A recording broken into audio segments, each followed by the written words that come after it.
नमस्कार दोस्तों, हमारे YouTube channel the knowledge of animal husbandry and public health पर आपका बहुत बहुत स्वागत है। आज अपन एक पशु में पाई जाने वाली जो बीमारी है उसके बारे में चर्चा करेंगे। उस बीमारी का नाम है रिटेंशन ऑफ प्लासेंटा अर्थात जेर का नहीं गिरना। तो सामान्यतः पशु में प्रसव के बाद में 3 से 8 घंटे के बाद में जेर गिर जाती है, सामान्यतः गिर जाती हैं। लेकिन अगर ये टाइम बढ़कर 24 घंटे से ऊपर हो गया तो समझ लो कि आपका पशु जो है रिटेंशन ऑफ प्लासेंटा जेर नहीं गिरने वाले रोग से ग्रसित हो चुका है। तो इसके क्या क्या कारण हो सकते हैं? तो उसका कारण समझने से पहले आपको थोड़ा सा समझना पड़ेगा कि जेर गिरती कैसे है। तो जेर जो है प्लासेंटा है वो गर्भाशय के अंदर कोटिलिडोन्स और कोरंकल्स आपस में जुड़े रहते हैं, उनका संबंध विच्छेद करना होता है और जेर नीचे गिर जाती है।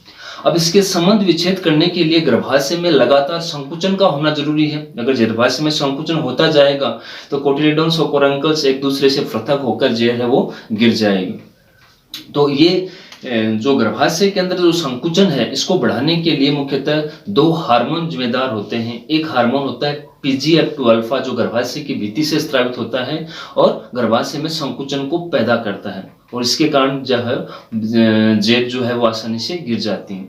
दूसरा जो हार्मोन है वो मस्तिष्क में दिमाग के अंदर पिट्यूटरी ग्लैंड से बन के आता है जिसको बोलते हैं ऑक्सीटोसिन, जो पिट्यूटरी ग्लैंड के पश्च भाग से स्रावित होता है और वहां से निकलकर वो हार्मोन जो है वो गर्भाशय के अंदर संकुचन पैदा करता है। इसके अलावा ऑक्सीटोसिन का एक काम और है मिल्क लेट डाउन, दूध पाउसाना जिसको बोलते हैं, वो भी ऑक्सीटोसिन का दूसरा मुख्य कार्य है। तो ये एक प्रक्रिया है जिस प्रक्रिया के द्वारा जेर गिरती है। इसमें कहीं भी दिक्कत होती है तो जेर जो है वो वक्त पे नहीं गिरती और जानवर जो है रिटेंशन ऑफ प्लासेंटा रोग से ग्रसित हो जाता है। अब इसके अपन कारण देखते हैं। तो इसका सबसे पहला कारण जो है, महत्वपूर्ण कारण जो है हाइपोकैल्सेमिया, रक्त के अंदर कैल्शियम की कमी होना, जानवर के शरीर में कैल्शियम की कमी हो जाना। जब कैल्शियम की कमी हो जाएगी तो कैल्शियम जो है मांसपेशियों की गतिशीलता के लिए आवश्यक होता है। तो गर्भाशय की मांसपेशियों में गतिशीलता नहीं होगी, गर्भाशय में संकुचन नहीं होगा और जेर बाहर नहीं गिरेगी। तो ये पहला कारण है। दूसरा जो कारण है वो कारण ये है कि जो जानवर जुड़वा बच्चे देते हैं उसके अंदर रिटेंशन ऑफ प्लासेंटा के चांस ज्यादा रहते हैं। तीसरा जो कारण है, कुछ ऐसे संक्रामक रोग हैं जो पशुओं के अंदर गर्भपात करते हैं, जैसे ब्रूसेलोसिस, ये पशुओं के अंदर गर्भपात करता है और इस रोग की वजह से अगर गर्भपात हुआ है तो भी आपको रिटेंशन ऑफ प्लासेंटा जेर का नहीं गिरना जो है रोग से पशु ग्रसित हो जाता है। तो ये मोटे मोटे कुछ कारण है जिसकी वजह से जो है पशु जो है जेर, पशु के अंदर जो है वो जेर नहीं गिरती। अब अपने को इसका इलाज क्या करना है, क्या अपने इलाज कर सकते हैं घर पे? कुछ अपन घर पे क्या इलाज कर सकते हैं? अगर घर से नहीं हो रहा तो अपन कौन कौन सी मेडिसिन उसके लिए दे सकते हैं? तो दोस्तों मैंने बताया कि ऑक्सीटोसिन जो हार्मोन है वो पीयूष ग्रंथि से निकलता है और ऑक्सीटोसिन गर्भाशय में संकुचन पैदा करता है। तो आपको एक चीज बहुत स्पेशल ध्यान रखनी है, सामान्यतः ये कोई बात बताएगा नहीं, क्योंकि देखो ऑक्सीटोसिन का दूसरा काम है पाउसाना। तो आप इसका नवजात जो बछड़ा है उसको बार बार हर 10-15 मिनट के बाद में अगर दूध पीने देते हो तो उसकी पिट्यूटरी ग्लैंड से बार बार ऑक्सीटोसिन रिलीज होगा।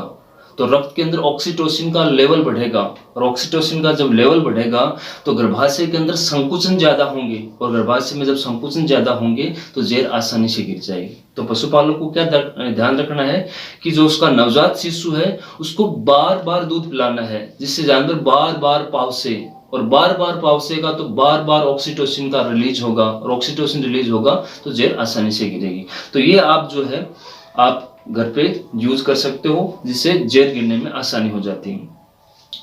इसके अलावा आपको लगता है कि इस प्रक्रिया के द्वारा भी जेर नहीं गिर रही, तो दूसरा एक तरीका यह है कि कुछ ऐसे प्रिपरेशन मार्केट के अंदर आते हैं, ओरली आते हैं, जिसको आप अगर जानवर को पिला दिया तो उससे भी जो है वो आसानी से गिर जाती हैं। कुछ ऐसे आयुर्वेदिक प्रिपरेशन भी आते हैं जो कि आपने अगर जानवर को मुख गुहा के द्वारा दिया है तो वो गर्भाशय में संकुचन पैदा करेगा और जेर आसानी से गिर जाती है। इसके अलावा जो अगली जो आप इलाज ये कर सकते हो कि घर पर अगर आपको लग रहा है कि आपका जानवर जो है वो हाइपोकैल्सियमिया से ग्रसित हो गया है, तो आप एक काम कर सकते हो, कैल्शियम की जेल मार्केट के अंदर अवेलेबल होती है, तो कैल्शियम की जेल लाकर भी आप पिला सकते हो ताकि उसके रक्त के अंदर कैल्शियम का लेवल बढ़े और गर्भाशय में संकुचन बढ़े, और संकुचन बढ़ने से भी जेर जो है आसानी से गिर जाए। लास्ट ऑप्शन जो आता है वो मैनुअली जो है हाथ के द्वारा जेर को बाहर निकालना।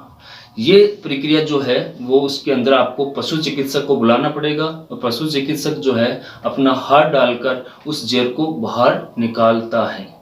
लेकिन इस कंडीशन को, इस जो इलाज को आपको बहुत कम यूज करना है। सामान्यतः ये देखा जाता है कि जिस पशु की जेर जो है वो हाथ से निकाली गई है, उस पशु के अंदर टॉक्सेमिया विकसित हो जाता है, और टॉक्सेमिया विकसित होने की वजह से उस पशु का जो ब्यावत है, उसके अंदर दूध का जो प्रोडक्शन जो है वो कम हो जाता है। इसलिए आप सावधानी बरतें, जिससे कि आपका पशु जो है इस रोग से ग्रसित ना हो। अगर ग्रसित भी हो गया है तो आप अपने देसी इलाज से उसको ठीक करें। अगर टाइम ज़्यादा हो गया फिर भी जेर पास आउट नहीं हो रही है, तो आपके पास फाइनल जो है वो आप पशु चिकित्सक को बुला सकते हो। तो आपको इतना ही ध्यान रखना है कि जानवर जैसे ही प्रसव हो गया है, उसके नवजात शिशु को बार बार आप दूध पिलाएं ताकि ऑक्सीटोसिन रिलीज ज़्यादा हो, जिससे कि जेर आसानी से गिर सके।